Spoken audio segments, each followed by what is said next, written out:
همین روز همین سهر با خوردیم کلش خپیدن گفتن میخونه ها گفتن در کجا خب پرسپوز کردن پرسیدن کجا میشه گفتم باشه گفتیم جواب ما دادم در راه و روح نه باید نخپن آخه دری خونه میگیرم برنامه برام ممکن نیست بشه آدم باید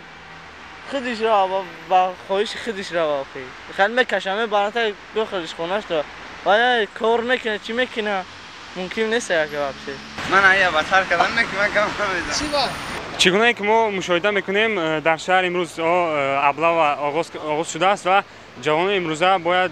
هم یکی از همین صادقانه به همین ابلاو رفته خدمت کنند اما خوشبختانه من یگان بار با این یعنی به ابلاو وا نخوردم چرا که حال حاضر تولد من 96 است و اگر وا خورد هم من میتوانم آزادانه از اون خلاص شوم سر میکنن میقپن خیرت که دانشجویم کمتر با شانس است که هویتیان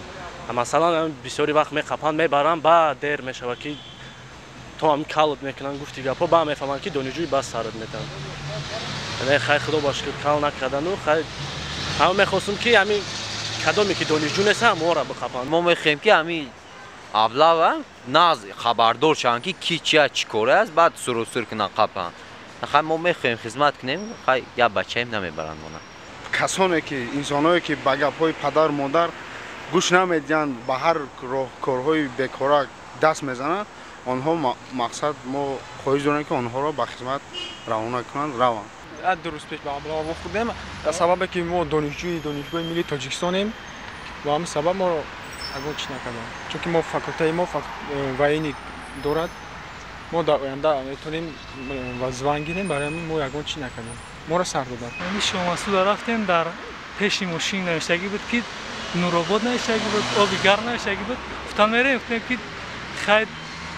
نه ما چی رفتیم گفت که کراچی